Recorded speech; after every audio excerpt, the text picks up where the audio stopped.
Hi hello നമസ്കാരം. ജനനായകൻ റിലീസായിട്ടുള്ള ഏറ്റവും പുതിയ പടമാണ് ജനനായകൻ.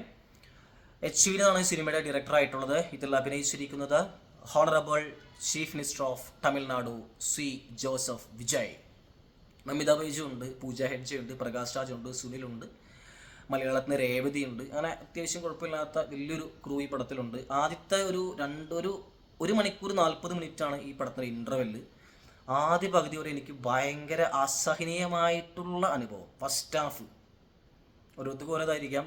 സെക്കൻഡ് ഹാഫിൽ പടം കിഡിലായി വന്നിട്ടുണ്ട്. ഫസ്റ്റ് ഹാഫ് ഒരു ഭയങ്കര വീക്ക് പടം. എച്ച് വിനോദിൻ്റെ പല സിനിമകളുടെയും ഒരു കണക്റ്റിംഗ് ഉണ്ട്. അത് ഈ ചതുരംഗ വേട്ട മുതൽ തീരൻ മുതൽ അത് ഈ പറയുന്ന രീതികളിൽ നമുക്ക് ചിലപ്പോൾ കണക്റ്റ് ആവാത്ത ബുദ്ധിമുട്ടുകൾ എച്ച് വിനോദിൻ്റെ എല്ലാ പടത്തിലും ഉണ്ട്. അത് സൂപ്പർ സ്റ്റാറെ വെച്ചുള്ള പടത്തിലായാലും നോർമലായിട്ടുള്ള പടങ്ങളിലായാലും ഒക്കെ ഇങ്ങനെ ഒരു പരിപാടി ഉണ്ട്. കണക്റ്റ് ആവാനായിട്ടുള്ള ബുദ്ധിമുട്ട് പലപ്പോഴും ഉണ്ട്. അതിൽ പ്രദീപ് രാഘവൻ്റെ എഡിറ്റിങ്ങും നൈസായിട്ട് പലയിടത്തായിട്ട് ബുദ്ധിമുട്ടുകൾ വന്നിട്ടുണ്ട്. അനിരുദ്ധിൻ്റെ സ്കോറ് നല്ല കിടിലനായിട്ട് തന്നെ വർക്കൗട്ടായിട്ടുണ്ട്. ഫസ്റ്റ് ഹാഫ് വരെയല്ല, അത് ഫുൾ ടൈം അനിരുദ്ധ് അങ്ങനെ നിറഞ്ഞു നിൽക്കായിരുന്നു. പിന്നെ ബോബി ഡിയോലൊക്കെ നല്ല കിട്ടില്ല. ഒരു കണ്ടാൽ നമുക്ക് ഭയം വരുന്ന ഒരു കൊടൂര വില്ലൻ്റെ ഒരു ക്യാരക്ടറാണ്. ഇത് പറയുന്ന ആ പൊളിറ്റിക്സ് കുറേ ഉണ്ട്. നമ്മുടെ പ്രത്യേകിച്ച് അതിൽ നമ്മുടെ ഈ ദക്ഷിണാഫ്രിക്കയിലെ സിവിൽ വാർ മുതൽ നമ്മുടെ ഈ തമിഴ്നാട്ടിലുള്ള ചാരായത്തിൽ മദ്യപിച്ച് ചാരായം കുടിച്ചിട്ട് മരിച്ചിട്ടുള്ള ഒരുപാട് 2005 കാലഘട്ടത്തിലുള്ള പൊളിറ്റിക്സ് കുറേ നന്നായിട്ട് പറഞ്ഞിട്ടുണ്ട്. പ്രകാശ് രാജിൻ്റെ ക്യാരക്ടറാണെന്ന് തോന്നുന്നു. എനിക്കൊന്ന് സ്റ്റാലിൻ്റെ വേഷമാണ് അവതരിപ്പിച്ചതെന്ന് എനിക്ക് തോന്നുന്നു, അറിയില്ല. മകനെയൊക്കെ അതിൽ പറയുന്നുണ്ട്. കുറേ മ്യൂട്ടാണ് ഡയലോഗ്സൊക്കെ. അപ്പോൾ നമുക്ക് ഏകദേശം പരിപാടി നമുക്ക് മനസ്സിലാവുമല്ലോ. അപ്പോൾ അങ്ങനെ ഈ പടം ബാൻ ചെയ്യണമെന്നൊക്കെ പറഞ്ഞ് കുറേ ഒച്ചി വിളിയും കൂട്ടി ജനുവരി ഇറങ്ങേണ്ട പടമാണ്. ഇപ്പോൾ 7 മാസം കഴിഞ്ഞിട്ടാണ് പടം ഇറങ്ങുന്നത്. എത്ര ബാൻ ചെയ്താലും പറയാനുള്ള പൊളിറ്റിക്സ് വിജയ് പറയും. ഇത് എനിക്ക് തോന്നുന്നു, ഇത് ഇലക്ഷന് മുമ്പ് ഇറങ്ങിയാലും ഇപ്പോൾ ഇറങ്ങിയാലും വിജയ് ഈസ് വിജയ്. ആളുടെ ഒരു ഡയലോഗിനും വെറുതെ ഡയലോഗ് പറയാൻ മനുഷ്യനല്ല, സ്പീച്ച് മാത്രം പറയുന്ന ആളല്ല എന്ന് ഇപ്പോൾ തെളിയിച്ചുകൊണ്ടിരിക്കുന്നു കാലം.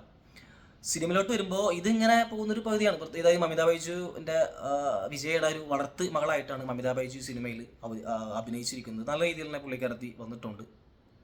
അത് കുറേ ഫ്ലാഷ് ബാക്ക് ഉണ്ട്. ആ ട്രെയിലർ നിങ്ങൾക്ക് അറിയാം. ട്രെയിലറിൽ നിങ്ങൾ കറക്റ്റ് കണ്ടതാണ്. ഇതിൽ 2-3 വേഷത്തിൽ വിജയ് മാറി മാറി വരുന്നുണ്ട്.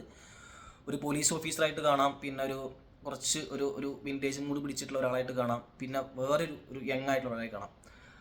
അപ്പോൾ അങ്ങനെ ഈ ഫസ്റ്റ് ഹാഫ് ഇങ്ങനെ പോകുന്നു. പ്രത്യേകിച്ച് ഒരു ഫ്ലാഷ് ബാക്കും സ്റ്റോറിയും കാര്യങ്ങളൊക്കെ ഉണ്ട്. സാധാരണ ഓഡിയൻസിന് ഒക്കെ വലിയ ഒരു അഭിപ്രായം വരില്ല. പക്ഷേ വിജയ് ഫാൻ അതിൽ ഒരുക്കണം ആഘോഷിക്കും.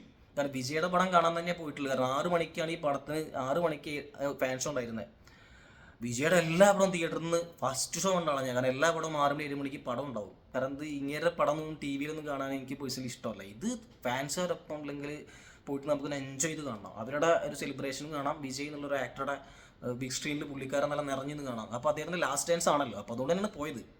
ആദ്യത്തെ ഫസ്റ്റ് ഹാഫ് ഭയങ്കര വീക്ക്. സെക്കൻഡ് ഹാഫിലോട്ട് കിടക്കുമ്പോൾ പ്രത്യേകിച്ച് ഫ്ലാഷ് ബാക്ക് ഒക്കെ പറയുമ്പോൾ ഒരു പഴയ വിജയ്, പ്രത്യേകിച്ച് തുപ്പാക്കിയിലൊക്കെയുള്ള ആ ഒരു ബോഡി ഫിറ്റായിട്ടുള്ള ചങ്ങായി, പിന്നെ മെർസെല്ല്, അപ്പോൾ നമ്മളെ പോക്കിലേക്കില്ല. അപ്പോൾ അന്നത്തെ ആ ഒരു വിജയുടെ എനർജി, ആ ഒരു ചാമിങ് എല്ലാം അത് കിഡിലായി ചെയ്തിട്ടുണ്ട്. അപ്പോൾ അതുവരെയുള്ള എച്ച് വിനോദിൻ്റെ മേക്കിംഗ് എല്ലാം പോയി. എനിക്കറിയില്ല എന്ത് സംഭവിച്ചെന്ന് അറിയില്ല. ഫസ്റ്റ് ഹാഫിൽ എച്ച് വിനോദിൻ്റെ മേക്കിംഗ് ഭയങ്കര വീക്ക്. എഡിറ്റർ ഈ പ്രദീപ് രാഘവ് ഭയങ്കര വീക്ക്. ആകെ നമുക്കൊരു പ്ലസ് പറയാനുള്ളത് ഫസ്റ്റ് ഹാഫ് വരെ വിജയുടെ കുറച്ച് പരിപാടികൾ. പിന്നെ ബോബി ഡിയോലാണ് കിഡിലായി ചെയ്തിട്ടുണ്ട്. അയ്യോ രക്ഷയില്ല. അനിരുദ്ധിൻ്റെ സ്കോറെല്ലാം നല്ല അടിപൊളിയായി ചെയ്തിട്ടുണ്ട്. സെക്കൻഡ് ഹാഫിലാണ് ഒരു വിജയ് എന്നുള്ളൊരു ബ്രാൻഡായിട്ടിട്ട് വന്നത്. പിന്നെയുള്ള ഒരു 1.25 മണിക്കൂർ തിയേറ്ററിൽ തവിട്ടുപൂടിയാക്കിയിട്ടുണ്ട്. അതിനിടയ്ക്ക് പലപ്പോഴും ഇങ്ങനെ പടം ചെറുതായിട്ട് വീക്കാവുന്നുണ്ട്. ഇതുപോലെ അത് മേക്കിങ്ങിൻ്റെ ബുദ്ധിമുട്ടാണ്. വിത്ത് സ്ക്രിപ്റ്റും ഉണ്ട്. സ്ക്രിപ്റ്റ് ഈ ഡയലോഗ്സ് മാത്രം എച്ച് വിനോദ്, സ്ക്രിപ്റ്റ് വേറെ ആരോ എഴുതിയിട്ടുള്ളതാണ്. അതിൻ്റെ നല്ല ബുദ്ധിമുട്ട് പടത്തിൽ ഉണ്ടെങ്കിൽ പോലും ഇത് ടെക്നിക്കലൊക്കെ നല്ല, പ്രത്യേകിച്ച് ക്ലൈമാക്സിലൊക്കെ ഇതിൻ്റെ RC വാറൊക്കെ റിമോട്ട് കൺട്രോൾ വാറായിട്ടാണ് വരുന്നത്. അതിൻ്റെ മാനുഫാക്ചറിങ് ചെയ്തിരിക്കുന്നത് ചൈനയാണെന്നൊക്കെ അതിൽ പറയുന്നുണ്ട്. അപ്പോൾ റീസെൻ്റ് നമ്മൾ കണ്ടാണ് ഹോർമൂസ് കടലെടുക്കൽ. ഇപ്പോൾ കഴിഞ്ഞ ആഴ്ച ദിവസങ്ങൾക്ക് മുൻപായിട്ട് നമ്മൾ കണ്ടതാണ്. കപ്പിത്താണില്ലാത്തൊരു കപ്പിൽ പോയിട്ട് ഇടിച്ച് നിരത്തിയിട്ട് അല്ലേ, നമ്മൾ കണ്ടതാണ്. അപ്പോൾ ഇതൊക്കെ മുൻപ് കണ്ടിട്ട് ചിലപ്പോൾ എടുത്ത സിനിമ ആയിരിക്കാൻ തോന്നുന്നു. കാരണം ഇതിൽ കറക്റ്റ്, അതായത് RC എല്ലാം കാട്ടുന്നുണ്ട്. അതെല്ലാം നല്ല അടിപൊളിയായിട്ട് തന്നെ മേക്ക് ചെയ്തിട്ടുണ്ട്. അതിൻ്റെ VFX എല്ലാം കിഡിലായി ചെയ്തിട്ടുണ്ട്. സെക്കൻഡ് ഹാഫിൽ ഈ പടം നല്ല ഹെവി ആയിട്ട് പോയിട്ടുണ്ട്. ഒരു വിജയ് ഫാൻ്റെ പ്രത്യേകിച്ച് ഇങ്ങനെ ഡാൻസൊക്കെ ഉണ്ടല്ലോ, ഒരു ഒറ്റ ഡാൻസ് ഉള്ളൂ. അതിലൊക്കെ ഒരു എനർജി കാണാം വിജയുടെ. പിന്നെ ഫൈറ്റ്, മമിതയുടെ ഫൈറ്റൊക്കെ ക്ലൈമാക്സിലൊക്കെ നല്ല കിഡിലായിട്ട് തന്നെ മമിത ഫൈറ്റ് ചെയ്തിട്ടുണ്ട്. ഇപ്പോൾ ടോട്ടലി ഒരു വിജയ് ഫാൻ എന്ന നിലയ്ക്ക് നിങ്ങൾക്ക് എൻജോയ് ചെയ്യാൻ പറ്റിയിട്ടുള്ള ഒരുപാട് കാലത്തിന് ശേഷം എൻജോയ് ചെയ്യാൻ പറ്റിയ നല്ലൊരു പടമാണ്. സെക്കൻഡ് ഹാഫിൽ എനിക്ക് പേഴ്സണലി പറയാം, ഫസ്റ്റ് ഹാഫ് ഞാൻ വിട്ടു എന്നും പറയില്ല ഫസ്റ്റ് ഹാഫിനെ കുറിച്ചുകൊണ്ട്. പിന്നെ ഇതിൽ പറയുന്ന പൊളിറ്റിക്സ് എല്ലാം ഒരുവിധം കണക്ട് ആയിട്ടുണ്ട്. പ്രത്യേകിച്ച് തമിഴ്നാട്ടിലൊക്കെ നന്നായിട്ട് അവർക്ക് കണക്ട് ആവും. എനിക്കൊന്ന് വിജയ് ഇനിയും പടം ചെയ്യണം. വിജയുടെ ഇങ്ങനത്തെ പടങ്ങൾ വിജയ് ചെയ്താലേ നമുക്കത് ഒരു തൃപ്തി കിട്ടുള്ളൂ.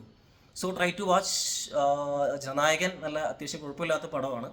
വിജയ് ഫാൻ എന്ന നിലക്ക് നിങ്ങൾക്ക് തിയേറ്ററിൽ നിന്ന് അടിച്ചു പൊളിക്കാം. ആസ് എ നോർമൽ ഓഡിയൻസ് നമുക്ക് കുഴപ്പമില്ലാത്ത തിരക്കേടില്ലാത്ത ഒരു നല്ല ചിത്രം എന്ന് പറയാം. Thank you.